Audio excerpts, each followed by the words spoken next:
Day 2 of charged attack. Look, best defense ever, right? Because I have 8-bit basically. Because I have a good defense team.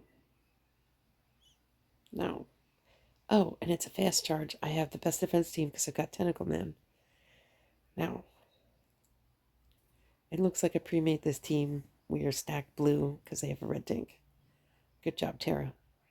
Tara did not get the memo. And that's the thing. I guess these people try to build high defense teams because they have all these healers. Hopefully it doesn't work for them. Look at all those blue tiles going into the tank. Oh wait, here's some. Sarcasm ended. He can actually die. Here's a green on green. At least it's not blue on green. I don't know if we can kill the big fat pig man. But we would want to kill him first. There we go. Oh yeah, they put the... See, don't do that. Don't put the healers right next to each other like this. See? I took a gamble because I thought I could kill the pigman. And I got so much damage in on her, it was worth it. I killed him. Yeah, just completely ignored the green into the blue. Gotta kill the healers first. There you go. Blue. Doesn't matter. They will both die with the quickness. Look, you could just let her kill herself.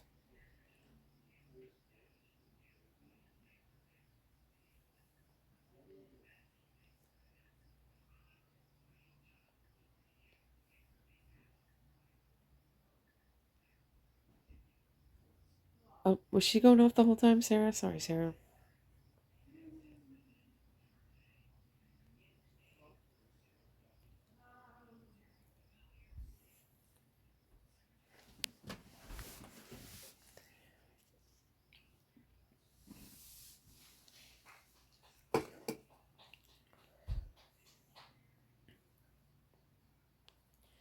Okay, so it's actually no purple tournament, so they got the take right. So we would want green and blue. See, but look at this bullshit. They have 3 healers. How do you expect to kill me, Jose? Jose, you don't know what you're doing, Jose. Who's going to kill me?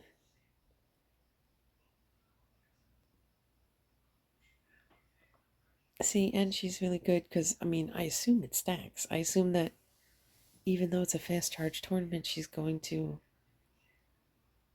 quick, she's going to more fasten. She's going to expedite their charge speed even more, motherfucker. Please let that kill her, dude. I will waste your whole life. Hey, what's up? You didn't talk? You didn't want to talk? No, it was just a short conversation about legal stuff and finances and shit. I'll take care of it. Oh, I was just expecting you to talk longer. No, that's fine.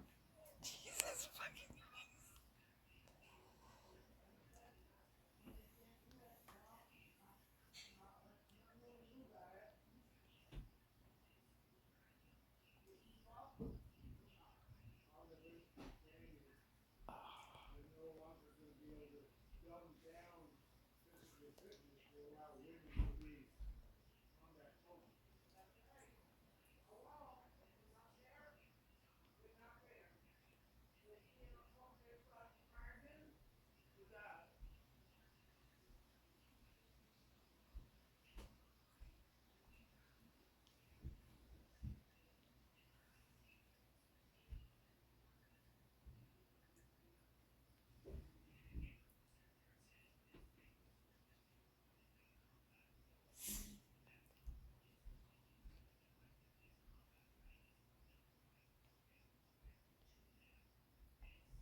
I'm not gonna lie. Go ahead and send us to somebody who stayed when everybody else left, and let them know that you appreciate them, and that you hope they have a good rest of their day as well, and you hope they pillow cold when they go to sleep.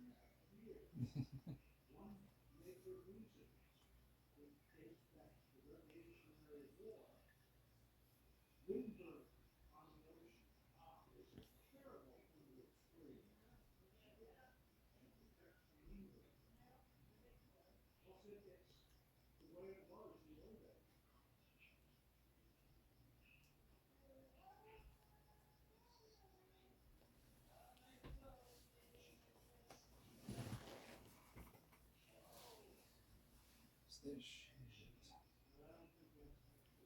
Guys, am I allowed to have a moment's rest throughout the day where I'm not comatose?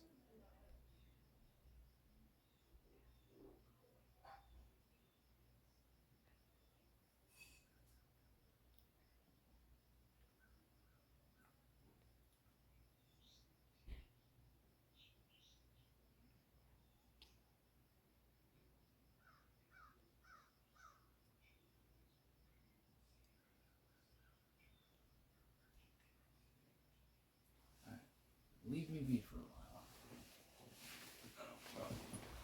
Everything financial is taken care of. I'll have plenty of money for my phone repair.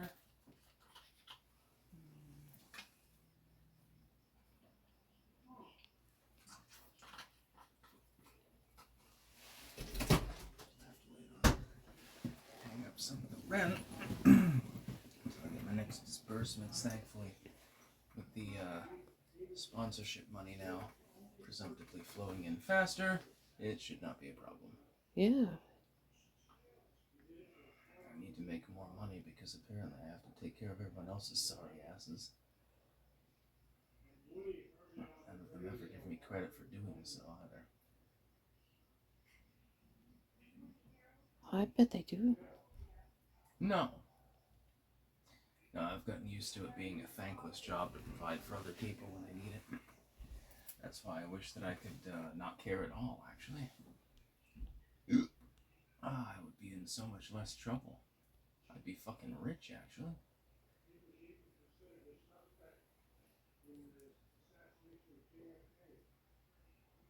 Do I resent this? Yes, I do.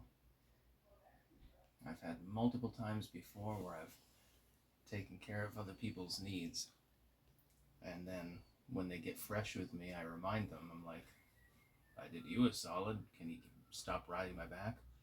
Oh, well, yeah, you're not allowed to complain about it. You're not allowed to help me out and then hold it over my head. It's like, I'm not holding it over your head. I'm saying, not saying that you owe me. I'm saying that you should at least be mildly appreciative and give me a little bit of deference. That's literally all I'm asking for, especially in my own space. But nobody ever gives it. Nonstop. It's fucking bullshit is what it is. I just want to wander off into the woods and be left alone, honestly. I I understand. have better relations with animals than the average human. Right?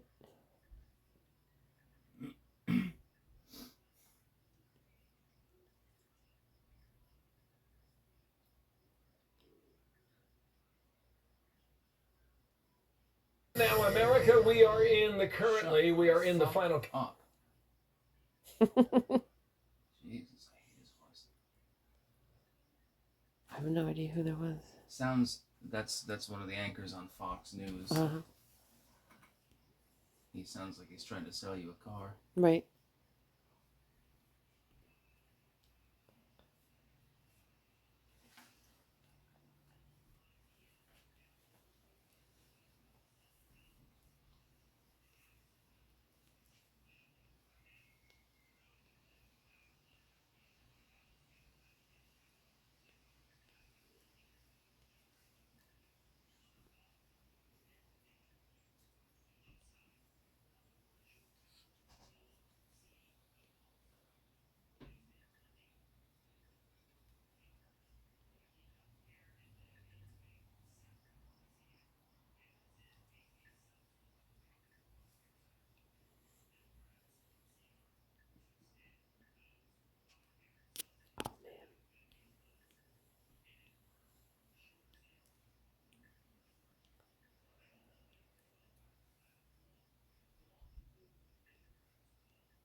Staggy Ainsley, and good morning. The man accused of killing Charlie.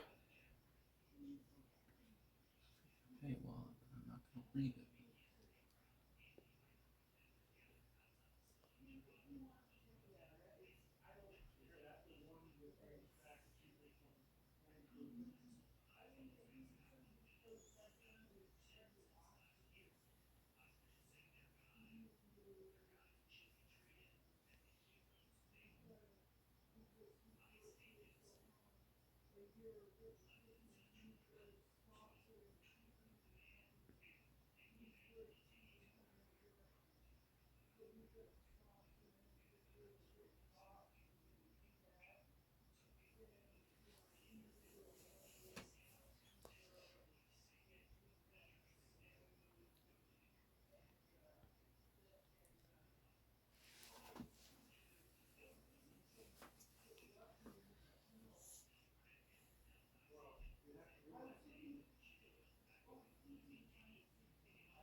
I think there's this misconception Holy goddamn shit. that you just tell me a story, write me a movie, and that's not at all what the process is. The pulse, moving through every creature that came before you. I'm Eliza McKnitt. I am a writer and director, and this year I am the president of the jury here at the Immersive Selection for Venice Film Festival. Venice is the oldest film festival in the world, and it only makes sense that it's embracing this newest form of technology because this is the future of storytelling. You really have to have a sense of craft and taste and a vision in order to tell these stories. I had a team of 200 people, and there were 20 artists that I worked alongside with. I found that there was really a poetry to the process of prompting and working alongside so many artists. Every single sentence mattered, every word we chose mattered, and how those images ended up looking. For us to get an image that we really loved, it took about 200 to 1,000 prompts. So it was an incredibly difficult process to achieve exactly what we wanted. With Ancestra, which is a live action hybrid with generative AI video, I was able to actually tell deeply personal stories that also spanned the cosmos. And these are two things that, I hadn't had the opportunity to combine before because of the expense, because of the scale. And this new technology was actually able to allow me to create these worlds where no camera can really go. What's wrong with your heart?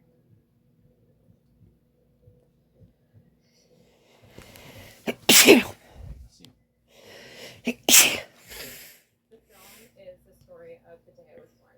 My mom walked into the hospital for a regular checkup.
Excuse me, stop it right there. We're not prioritizing. What we're doing is saying simply we want to keep the government open and we want to work with the Republicans and have a bipartisan agreement to keep this government open, and health care is at the top of our agenda. But are Democrats demanding health care for illegal aliens? Democrats are demanding health care for everybody. We want to save lives. We want to make sure that health care is available to those who would die, but having the help of their government. So you're good with the government shutdown, even if it means giving health care to people who aren't American citizens? Well, you can't, that's what you're pushing on. What you're trying to do is you're standing here and you're trying to make me say that somehow we're going to put non-citizens over Americans. Quit it. Stop it. This is the kind of journalism we don't need. You're divisive. No, you're not. You're being divisive. No, please. You don't need to ask that question. You're just trying to get controversy here. You're not going to get it from me. We want to save health care for all people. Thank you. Thank you, Congresswoman. Oh, that was a congresswoman? Yeah, Oh it's my actually- God, she sounded the so look dumb. The look on her face after having to deal with Maxine Waters. It sounded like a person on the street interview, dude. Maxine Waters is the one that during the Summer of Love riots was like telling people they should confront anyone associated with MAGA, like in the restaurants, at the gas station, don't give them a moment's peace and like stuff like that.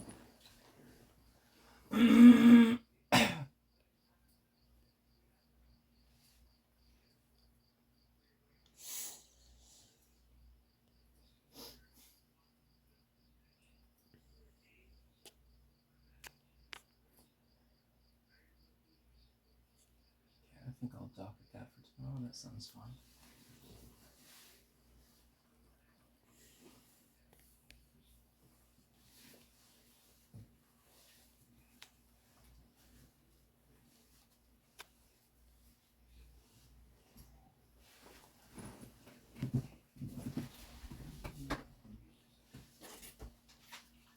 Not no smoke. Yeah. One moment. I'm trying to finish this battle. Get a glass of water. Thinking of playing Yay, I Oregon killed the big Trail. piggy man. I killed the big bad piggy man. You'll have to hook up your computer if we're gonna watch the Patriot. So I'm done. Yes. Oh, I can kill him right now, hopefully. Yeah.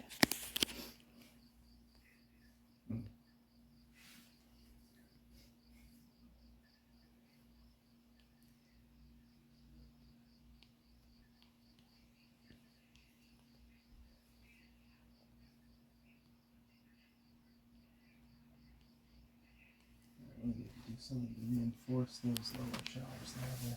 They're bowing out pretty bad. The what? These shelves. Oh, the shelves. bowing It down. sounded like you said shots. No. I have plenty of those down in the Oh basement. no.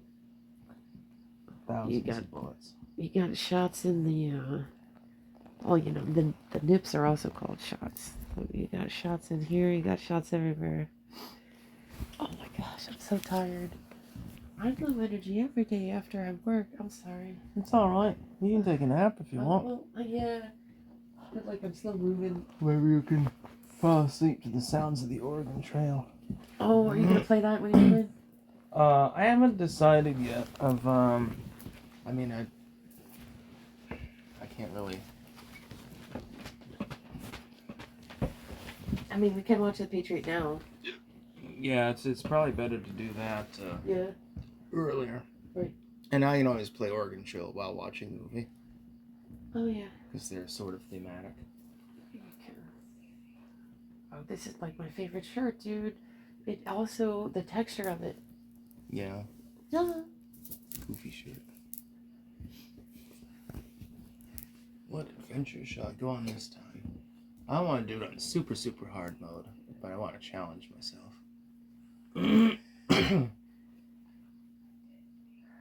Maybe I'll do it as a farmer this time. That way you can only really afford one wagon of butt. You can get a couple of extra oxen, plenty of extra supplies, and it should be sufficient. It bugs me that you never go as a couple in the Oregon Trail. I always had a mommy and a daddy and fucking children, dude. Because that's like Oh, in order to the make family, man. in order to make it harder, I usually just have a bunch of kids. And But it's like, see, well, my spouse look, died and I though. was left with these 5 kids, so fuck this shit, we're leaving. But now look, I have a question. Does the game take into consideration that the kids would need less food than an adult? It takes the age into consideration, but Because also they can't do work to help but you. I also- understand that much. yeah. Kids and really old people are both liabilities. Easy mode. But in would be- reality, they would eat less, and they should say that. I believe that it is adjusted for that, yeah. Right. Oh, it'll be fun. Man, I wish I could go back in time for just like a year and travel the Oregon Trail. Well, I mean, if you went back in time, you might as well stay there. But that's the thing. As long as Would I you had- go if you had to stay back in time? Would you still go? Yes. Yeah. I had to leave this shit third world behind. Right. That's why I was saying, well, why only a year? You know? Well, because of the Homestead Act, if you went on the Oregon Trail, once you took a land claim, if you had anything of value at all to fence, you could get acreage for cheap as fuck. And some of that was criminal stuff. That was back before Oregon sucked. This is the guy's voice who I hate. He's not a bad guy, but his voice. Oh, it's like one of them Gilbert Gottfried voices, dude. It doesn't sound like Gilbert Gottfried. I said it's one of those Gilbert Gottfried voices. I could have said it's one of those Fran Drescher voices, meaning that it's one of the voices that make me want to fucking kill myself. It's a woman whose voice makes me want to kill myself. It's kind of nasally. That's a thing they all have in common. She in movies, TV, radio. She was known for having the most obnoxious voice in the world. She was on a show whose name I can't remember, where she played a fucking nanny to like a rich family, I believe. Could not tell you for the life of me. That's why it don't even bother knowing her. I'll have to look it Oh up. look, now all the chairs are gone. Yeah, I don't know what's happening at the moment. You have to use the bench. Well, yeah, I could clear off this chair, but obviously your mom wants you to do something with these boxes. I'm aware. Well, yeah, that's why I said obviously. But my point was that they're all in the way of the chair. Hey, what's with leaving this off, dude? It's so weird. I believe that Mom intended to sweep once things were cleared up. Well, that's the thing. The last time she left the broom there, I didn't know if it was telling me to sweep, so I swept our little area. Recently, you know, that was like a couple days ago. I tread carefully. I didn't like the televised part of this because it reminded me of something that might happen in I did an all red team, and it's not giving me any red tiles, dude. Now they're gonna heal and all fucking assholes. I have to say, if I were an adversary of the United States, and obviously I'm not, but if I was watching this, I'm not convinced that I would be more fearful of the United States. That was good. Or for that matter, wanting to be more like them. Oh no, did I not take my pepper down here? God fucking damn it.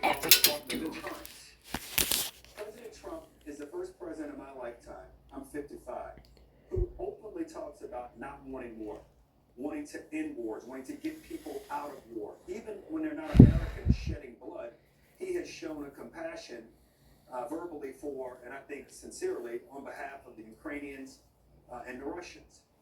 Greg, you're right. In a lot of ways, I grew up, you're just a few years older than me, but I grew up the same way with Russia and then the axis of evil that President, your boss, talked about so eloquently, Dana. I think the challenge we face now is one that has evolved. We still face a military threat from China, and I think we face an economic threat from China. And I think technology, to me, is the great kind of equalizer in some ways. As we watch the threat we face from radical Islam in the 2000s, we saw the rise of non-nation state actors. And the non-nation state actors today are ones that have great engineers and people who can hack into systems and can undermine and upend the way lives are lived. And for that matter, anywhere in the world. Can I ask you a question? Yes, sir. How do you fight those threats when you're fighting yourself? So I think every generation has had an opportunity or has had that threat where they've had to fight from within. You can look back in the 20s, the 30s, the 40s, the 50s. From the 20s, when you had basically inside America, it was very, very rich people who, frankly, that's how unions got started. And frankly, where I'm from in the South, we didn't have electricity, so we had to have a president create the TVA, do all these things. So we always had these things, and it may be more prominent today. I don't disagree with your things about DI and some of the challenges, but I look at it differently. And I just wish and hope that both the president and Secretary Hegseth, I'm sure they understand, the men and women in that room today, they're the most important and most experienced commanders in all of the world. They have seen more combat managed and successfully managed through more crises than anybody, I would argue, in American business, education, media, and certainly the military. I hope at some point we're able to give those men and women in that room our plans to win in Ukraine, our plans to resolve the matters in the Middle East, and for that matter, what we're going to do going forward to ensure that, Greg, that what you said turns out to be right, that my kids and your kids and all of our kids don't have to think about the kind of axis of evil and challenges that we face. They probably will. It will be different. But I think the moment we face today, China is the thing that concerns me. I'm more scared of what I see in our cities, radicals, the revolutionaries on campuses, the people who call us fascists, Hitler, who kill our leaders here. North Korea didn't kill Charlie Kirk. Yeah, and I would say, I think the technology on the generals in that room, the military personnel in that room saw the weakness and fecklessness of President Joe Biden. They saw someone who let Afghanistan fall. I still have questions as to what happened in the Situation Room. Was he fully there? Was he fully with it as he was making these grievous national security decisions? They saw a commander-in-chief that said don't, and then they saw a Russian adversary that did in Ukraine. Saw someone who said don't, and then they saw that Hamas did in Israel. They saw weakness. And then they see President Trump, and they saw a guy who took out Fordo. They saw a guy who acted, who's made peace in 7 conflicts, who's on the verge of a Gaza peace deal. And I think they're relieved to have this guy back as a true commander-in-chief. Look, I remember